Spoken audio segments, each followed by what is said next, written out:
Good afternoon. Welcome to our IDEA Lab seminar in April. My name is Horst Simon. I'm the director of IDEA Lab. Thanks for you coming here, and also welcome to a larger number of participants online. It's my great pleasure to welcome Itinerary here and old friends and colleagues from many years back. Hermann Tribukait, who is here, is the CEO of Itinerary. He has his PhD from Harvard in economics. And Hermann and I met about maybe 7 or 8 years ago when he was representing the Mexican government. And maybe I should explain this. He is German-Mexican, which is an interesting combination. So he presented the Mexican government and worked with me. I was at that time still in California on bringing new energy technologies to Mexico and forge a Californian-Mexican collaboration. Interesting, out of this resulted a workshop in Mexico City. And that workshop, and you probably hear it, Loïc was invited there as well, led to the creation of Itinerary, the company you will hear about here. Loïc Roch is a scientist with a PhD in chemistry from the University of Zurich and a number of several international postdocs, University of Tianjin, Harvard. I think that's where Hermann and Loïc connected, in the University of Toronto, the Vector Institute in Canada. And then after the two met at the conference in Mexico, that's where things happened. And this led to Itinerary, which is behind what's now called self-driving labs, which still has, I think, a lot of currency as technology term, even though the self-driving cars are no longer that popular. But you'll hear from Hermann and Loïc about the interesting merger of applications in chemistry and pharmaceutical industry, in materials discovery, how these integrate robotics and AI to find new materials in all these applications. So welcome to IDEA Lab, and we look forward to your presentation. Thank you so much, Horst. It's a real pleasure to be here. I'm Hermann Tribukait, co-founder and CEO of Itinerary Technologies, here with my co-founder, Loïc, Roch. Thank you all again, Horst, for the invitation, for hosting us. Amelie, all your staff, thank you. So we're going to present our work. It's R&D driven by artificial intelligence, robotics, in the cloud, all integrated with the scientists on the bench in the R&D lab. So that's what we call the self-driving labs. So humans fully integrated with AI, with robotics, all collaborating in the cloud seamlessly. And we believe this is the future of R&D. Quickly, the name. I'm originally from Mexico, where we actually met, Loïc and I, and also Horst was at that beautiful conference. The name Itinerary comes from the verb in Spanish, atinar. What does that mean? So when you throw darts and you want to hit the bullseye, you want to hit those hard to hit targets, we call it atinale. That's like hit it. So that's what we do for companies, for R&D labs, for universities. We help companies and then the researchers to hit those, to find those needles in the haystack, if you will, of molecules, new materials in R&D space. Quickly, as Horst mentioned, I'm an economist by training. It was my real pleasure to work with Horst many years in Berkeley Lab. These are all the +5, so it's, I think, more than 10 years now. It's incredibly. I was leading for some years, for 3 years, an initiative on materials discovery. How do we accelerate materials discovery by orders of magnitude? So that's what took me into this journey. Met Loïc, he was working on the same question from the science perspective of how to actually make it happen. So I'll let Loïc introduce himself very briefly, or say a few words about yourself here. But essentially, he invented the technology while being a postdoc at Harvard University. And then we launched the company. I'll tell you a little bit about it in a minute. Yeah, sure. Thank you. So hi, everyone. My name is Loïc. I'm the co-founder and CTO at Itinerary. As Horst mentioned in the introduction, I have a background in chemistry and chemical engineering from EPFL, and a PhD in quantum chemistry from University of Zurich. And I moved to work computer science at the University of Tianjin, building high-performance computing centers, and then moved to machine learning and AI, so basically merging theory and the high-performance computing aspect into how we can leverage better data that comes from chemistry and material science to help speed up the innovation and the R&D process overall. This is my first postdoc at Harvard, second at Vector Institute for Artificial Intelligence. Thank you. So a few words about the company, and again, we'll try to take 40 minutes presentation, 20 minutes Q&A or so, but please stop us anytime if you have any questions, if anything, if you want more details. We launched the company, so this is a deep tech startup company, launched 5 years ago in Silicon Valley, typical tech startup in my garage in Menlo Park, and later in Loïc's garage in Lausanne. So it's a very ambitious, from the beginning, very ambitious startup company across the Atlantic, making the best of all worlds, trying to connect really the world. So it's a global vision. Loïc initially invented the technology at Harvard Chemistry Department, and we've been working together for about 7 years now. What do? We have a no-code AI platform, meaning chemists, biologists, physicists, a scientist can use AI without knowing any computer science, without knowing any AI, without going to GitHub, no line of code. Go to our website. You only need to have an internet connection. Go to our website. After 2 hours of onboarding, you can deploy your AI in your day-to-day operations of scientific work to optimize and discover new molecules, new materials. And so that is the goal, to accelerate coming up with these key elements, key materials for technologies. We'll discuss the applications, but it's across the board. Chemistry, if you look around the room here, chemistry is everywhere. Materials, chemistry is the paint on the wall, the textiles, our clothes, the batteries in your phones. They all require chemistry and materials, molecules, and applications are also in pharma in general. So we'll talk about it. What we do is we allow scientists to solve hard-to-solve optimization problems with multiple dimensions, multiple parameters, multiple objectives at the same time, all sorts of variables, categories included, which many algorithms cannot handle when you have categorical variables in your optimization problem. And it allows to solve optimizations that with current state of the art are not solvable because just the space is just too big, too complex to do design of experiment or high throughput experimentation. So the goal is to do this much faster, much better, and cheaper. Okay. And while you do that, you minimize the number of experiments, you minimize the carbon footprint, not only of your operations in the lab, it's less wasteful material, less waste, but most importantly, you enable those technologies that really are needed for climate tech, like solar energy storage, et cetera, by really coming up with this much better, more higher performing molecules and materials. In January, we were invited by the World Economic Forum to write an article on our vision of self-driving labs, on the rise of self-driving labs. So we invited to check it out. This was available for the agenda of the Davos meeting this January in the World Economic Forum, where we define what are self-driving labs, what is the impact, what are the important pieces of it. And so we were really happy to participate in this. So I think I'll let you walk through. So here you have two just screenshots. So the product is ready. So we have the product validated, as we'll tell you in a minute, by industries and companies and universities.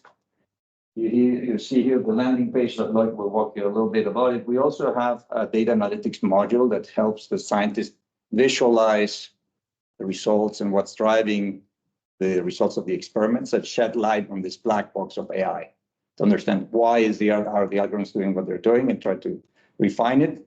We want to emphasize self-driving labs is really augmenting the humans. So this is really interactive, very flexible. The humans can refine the experiments along the way, thanks to a part of the data analytics module, as we will show in a minute. Also very important, while we offer the no-code platform for non-computer scientists, so to speak, we also offer the option for computer scientists or scientists that are really well-versed in coding to actually do everything by programming themselves. We offer the API, the application programming interface, the SDK software development kit to really build on top of our platform. Think about like an app store where you can add your own customized solutions for your particular needs if you know your ways of programming. So we have this open platform approach, not open source, open platform where you can really access everything that we have and you can actually, again, leverage and build on top of it. So how does this work? What is a self-driving lab? I'll let Loïc walk you through that. And again, thank you very much for being here. Thank you. Yeah, so how does that work? So I'll walk you through the loop of how that works in the optimization process. Then I'll take just a step back to go through how we can actually optimize experiments today. So what is state of the art currently in industry, but also in academic environments, and then how this approach is different. And I'll show some use cases. So the platform, as Hermann has shown before here, so this is the print screen of the product. And basically the first step is by the user logging in and then defining their own experiments into the platform. So there are buttons where you can just push and define your experiment with all the different parameters that you have, and also what are the objective of the experiment. So let's say you want to do chemical synthesis, so then you can define what are the key parameters for your reaction, and then define what is the output, so the yield, the conversion, the cost, and so on and so forth. Once this is defined, then we help you pick an algorithm, because I'll show we not only provide our own algorithm, but we have a set of other algorithms that we provide into the platform. We help you pick the right algorithm for your application. And once this is done, basically you hit start. And then at this point, the machine learning algorithm will start to generate experiments for you to test in your lab environment. Once this experiment is generated, then this is being sent to your lab. So we don't own lab. This is on the user side. Then you take those parameters, those experimental conditions, run them in your lab environment, and then you send the result back to the platform. This has two purposes. The first one is that it helps us build a digital library such that our machine learning algorithms can train on your own data. And also it populates our data analytics module such that we can help you understand your data, help you understand why the machine learning algorithm is going there, what is the rationale behind it. And then we loop over and over until we hit the success, which was defined initially. This approach is agnostic to the way the experiment is performed in the lab environment. So we have several use cases where there's actually a manual operation or manual operation in general. That means there is a chemist, biochemist, there's an operator in the lab that runs the experiment manually on the bench. In that use case, then the platform is human readable, then the user can interact with the platform. We also have in silico experiments. So that's a use case where the lab actually runs simulation. We do that with MIT, where they optimize simulation for microchips, so semiconductors. And we send directly to their cloud the instruction on how to run the simulation. They run the simulation, we get the feedback, retrain the model, and so on and so forth. And the last one is where we go towards this self-driving approach, where now the labs are fully equipped with automation and with robotics. In that use case, we can actually directly connect from the platform, from our cloud, straight to lab equipment, send instruction, wait for the result, get the result back, retrain. All of this in full autonomy. So this is an example of one of the lab equipment that we control. So this is a Swiss company called Jacob. They have those mobile manipulators that have arms on top. And we connect straight from our platform, send instruction directly to this robotic system. Then the robotic system can understand the information that we send. And then the arm will start to move to get different chemicals that sit in the back there, grab the chemicals, then move into the front deck of the robotic system to do some mixing. Once the mix is done, then we will perform some measurements. So now we can see that the arm moving the chemicals around. And in the back, so this robotic system also integrate then with other type of systems. So on the side, there were Here you can see this part moving. This is a hotel, so a carousel that hosts a lot of different samples. So this is just an example of robotic system that we control. So now, before moving into the machine learning aspect, I just would like to take a step back and see what are the strategies that currently exist to optimize different type of research or different type of application. So what we're trying to do really is, if we look at, let's say, a parameter space that we want to optimize. So if we have two different set of parameters, parameter 1, parameter 2. So if we think about cooking, it can be time in the oven, and the other one can be a quantity of milk, for example, or temperature of the oven. And the measurement, the color bar, would be like how good, let's say, a cake would taste. And then what we're trying to do is to understand how those two parameters, so let's say the time in the oven and the quantity of milk, or the temperature of the oven, will affect the taste. And what we want to do is to find as quickly as possible the optimal set of parameters that would lead, in that case, to the best cake. But then this best cake, the optimal condition can be anything in biochemistry, material science, battery development, solar cell application, anything that you have in mind.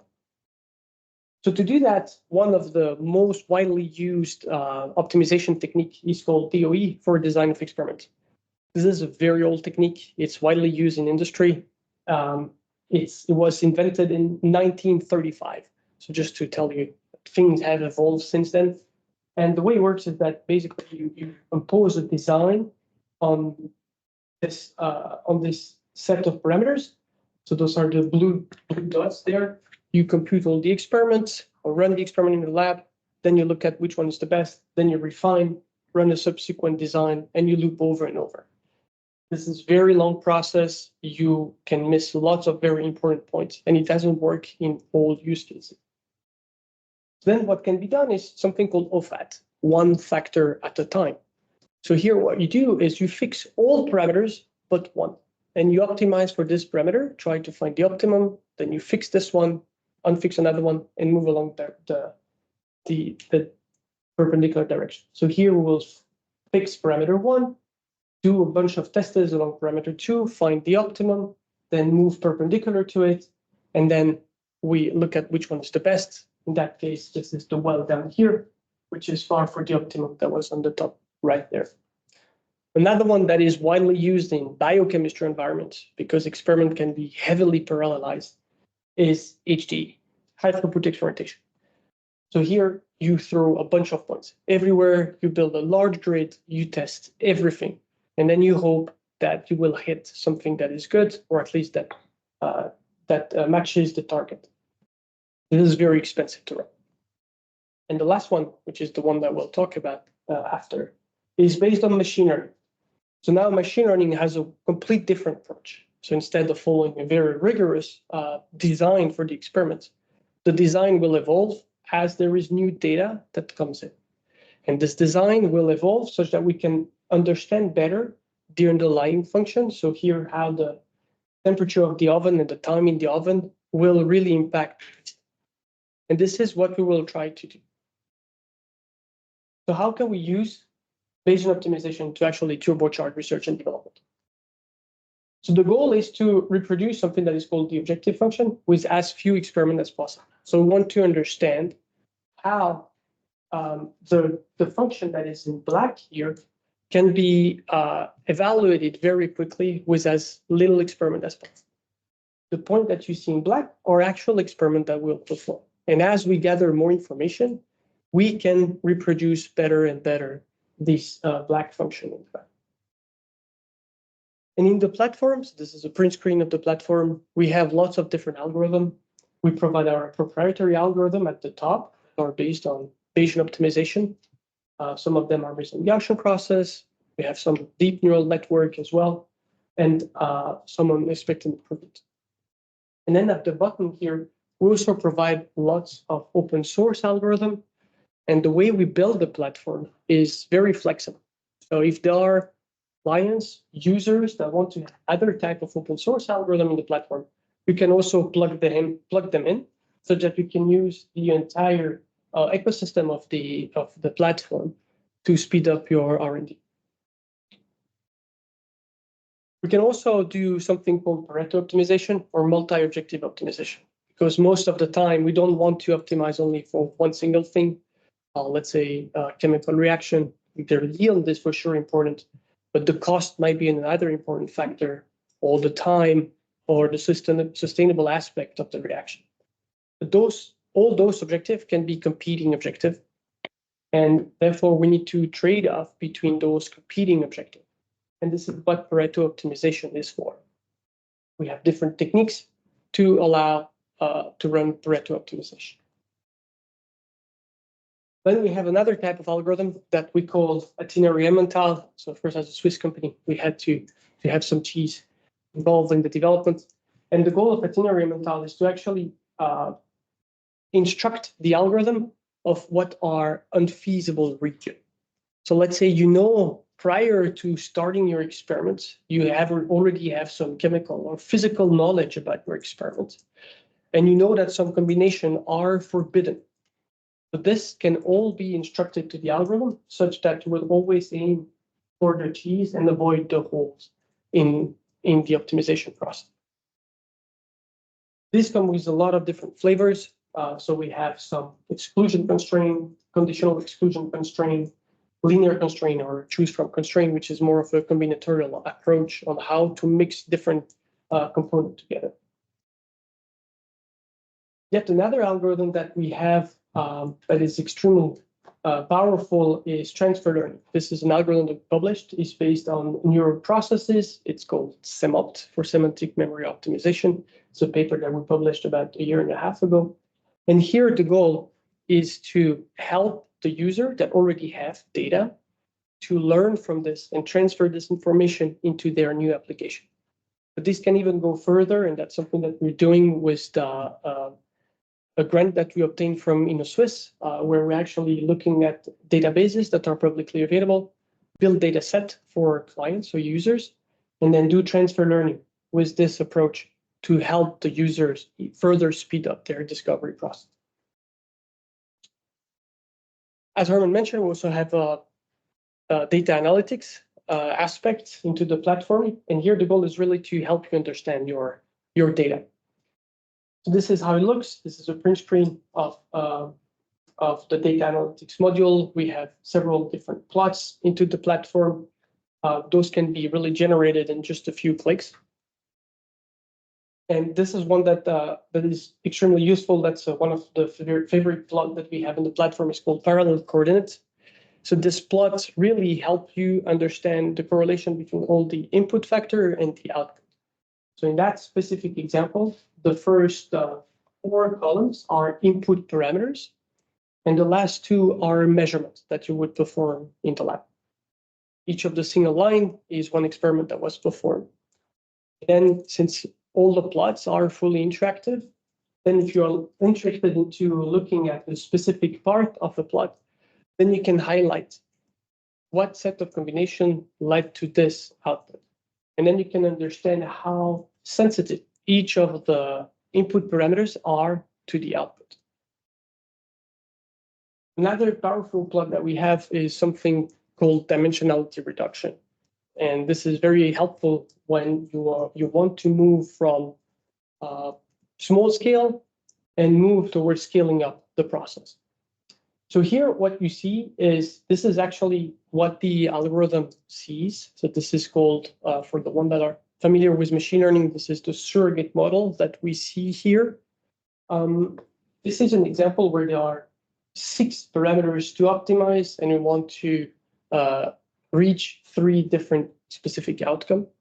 And here we shrink the 6-dimensional space into only 2 dimensions, plus the color one, that is the 3 measurement that we're performing. And then you can see this little bump and stars. So the 4 stars that you see are actually measurements that were performed in the lab. And you can see the color scheme is called the overall performance. Green is good and red is bad in this example.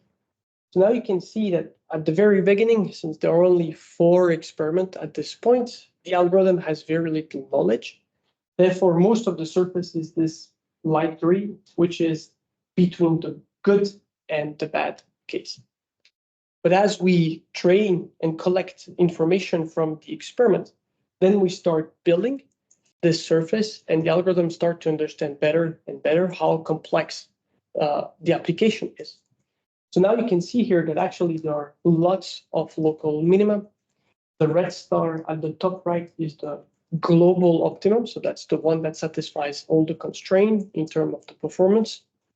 And then what that indicates you is that although the red cross seems to be or is the most favorable point, that's the optimal point.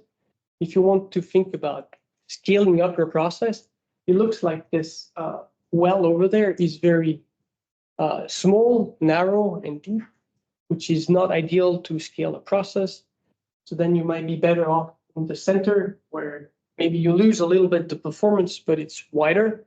So then you have more ability more ability to tweak the parameters to keep the same performance. And here now is the GIF, so you can see how this surface is being built as we gather more and more information.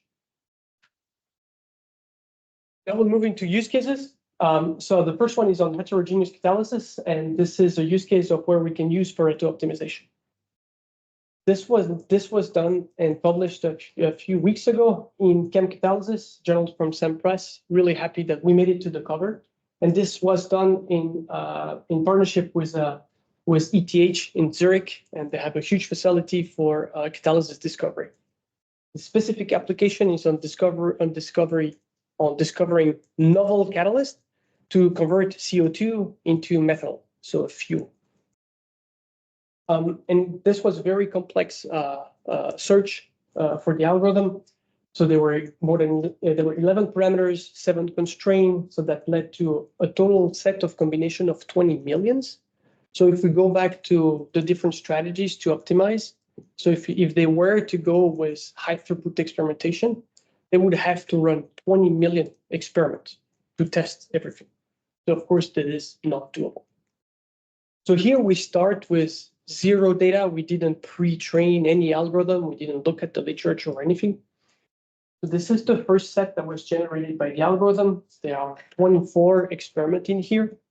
And what you can see is on the top, those are the different support material for the conversion. The height of the bar is the amount of the metal that was used in the optimization, sorry, in the catalyst, and the color is the different metal that were used.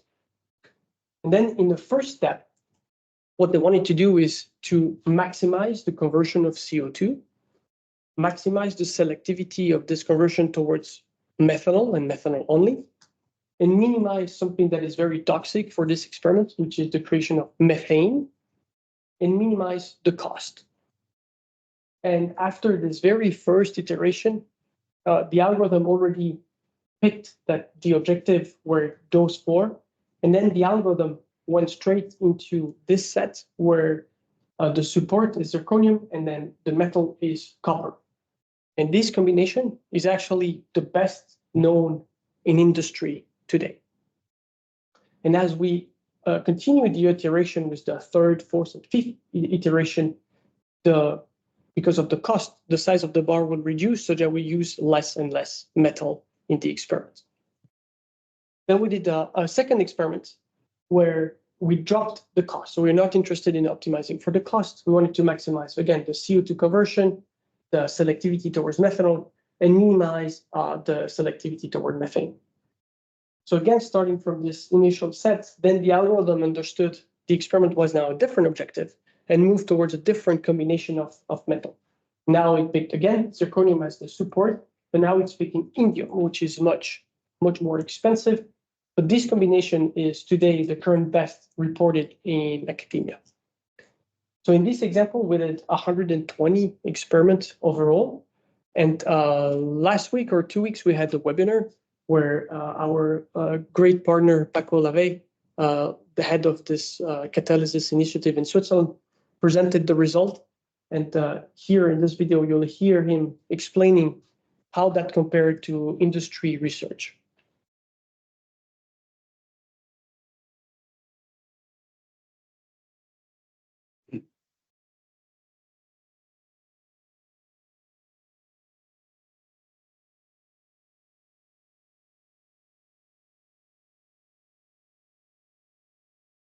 get a proper or. Yeah, so this is what I just showed before. Perspective, our study with the historical data or discovery made on CO2 to methanol catalyst. The first catalyst was developed in 1920 by BASF. It was a zinc oxide, chromium oxide. It took 20 years before we identified copper as a better active phase. It was supported on alumina. It took another 20 years to combine copper with zinc oxide still on alumina. Another 20 years to identify zirconia as a better support for copper catalyst. And then for a couple of years, the scientists have investigated the mechanism of this reaction. And only recently, some scientists have identified indium oxide as a promising active phase. So roughly in 6 weeks of experiment, we've been through 100 years of research related to CO2 to conversion to methanol, with basically the same milestone, but much faster.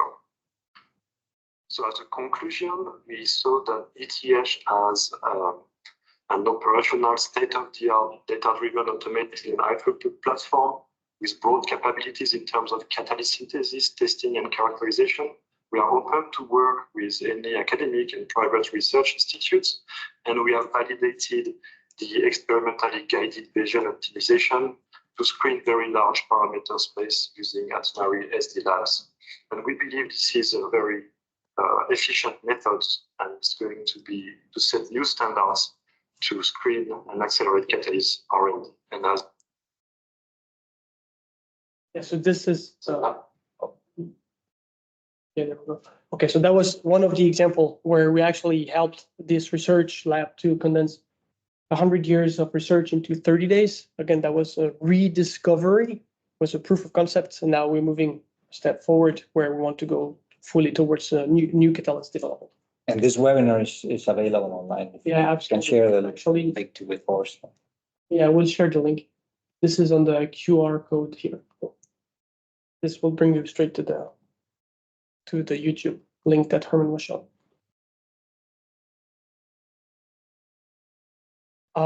Then this is another example. I won't go into detail into it. It was just to show that this is yet another example where now this was a research done with IBM Research in Zurich. It just got published in Chemical Science. It will be online in this next few days.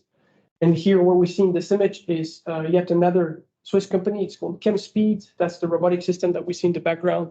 We connect straight to the system, fill in all the reactors that we see on the left. And together with them, we do optimization of chemical reaction that is called iodination. It is very relevant for the pharma sector. And as a last use case, it's on vegan cheese, just to show how the breadth of the application that we can do. And here what we did is we helped a user better formulate vegan cheese, starting from different constituents that are, of course, vegan constituents, with a set of constraints, and we wanted to have a cheese that have the same texture as regular cheese, that is having the same hardness, the same melting score or filling, and the same elasticity of the cheese. So here there are two pictures, hard to see, but this is the one on the left is the one where the cheese is not a good cheese based on those criteria, and the one on the right is a good cheese based on those criteria again. Yeah, and then there we help them find out with our data analytics module what are the constituents that are the most relevant, which one participate into each of the different objectives. And again, here one of those contour plots to help them understand how complex their optimization was, where they had different optimum and different maximum in their application. And finally, this is a partnership that we're very proud that we just announced very recently, partnership with Takeda Pharmaceutical, where together we are moving towards AI-driven R&D to accelerate drug discovery. So with this, I'll stop here, and thank you very much for your attention, and happy to take any questions. Thank you. Thank you, Hermann and Loïc. Let's take first questions in the room and then see if there are questions online.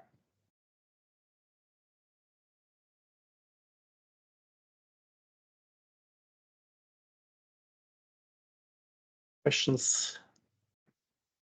Don't be shy. Also, Well, online. I'll ask We one have just some to more break slides the at the end, ice. yeah. To break the ice. So if you have something very subjective like the taste of cheese, how does that affect your optimization? Because you may have 10 different people who have very different opinions on what cheese tastes. Yes. So when the analysis is this subjective, we actually worked also with a client that have data on tasting goods or food, and the judges are so biased they were not aware of. But with our data analytics module, we help them see how biased the judges were, and instead of clustering the food in terms of the ingredients set in the food, they were completely clustered into judges. So based on the recipe, we could know exactly what judges had rated that specific food composition. But other than this, if it's more analytic, so it's not a human, but it's more a regular lab analysis equipment, the algorithm are pretty robust to noise. So typically for biochemistry, where the noise is higher, or biology, this is something that the algorithm can handle.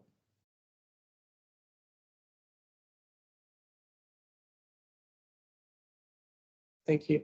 Other questions?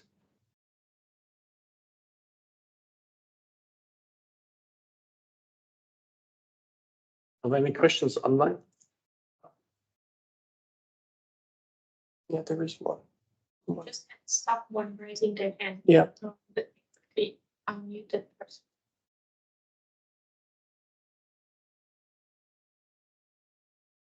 Just lower it. Okay.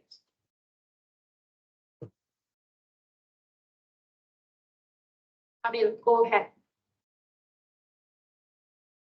You unmuted.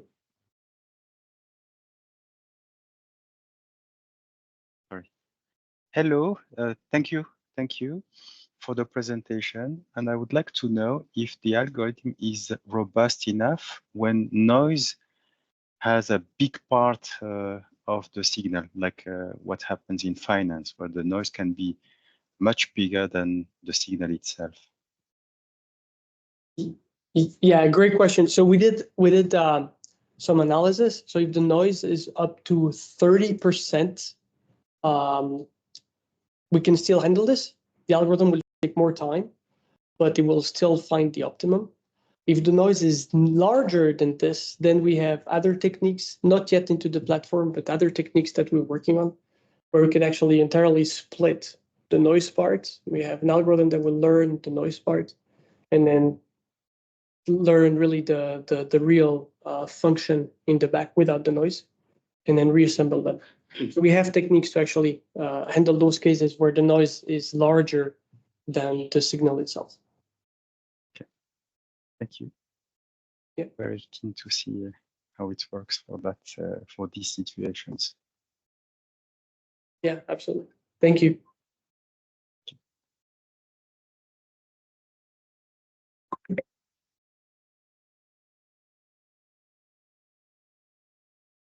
Well, I'll ask another question on this. Is if you do your multi-objective optimization, at the end, there is a judgment call on how you weigh these different objectives, right? It's up to the experimentator to make a decision and say, this is an acceptable cost.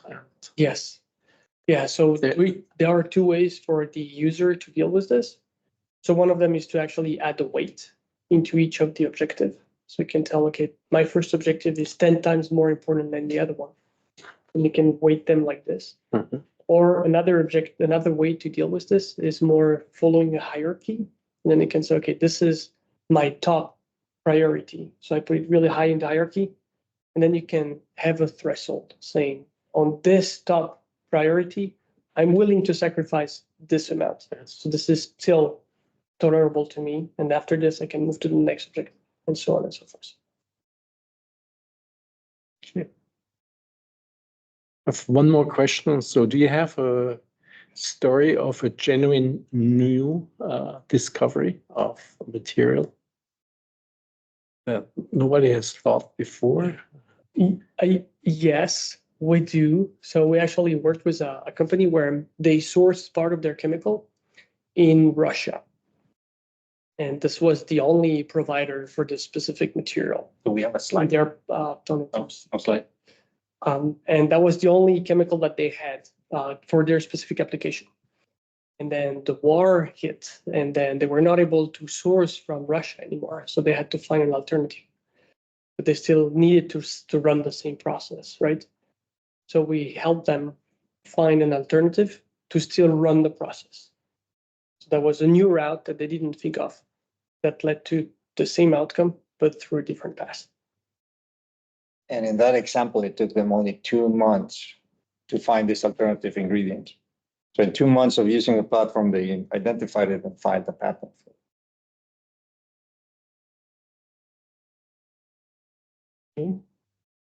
If there are no more questions, then I'd like to thank Hermann and Loïc for the excellent presentation.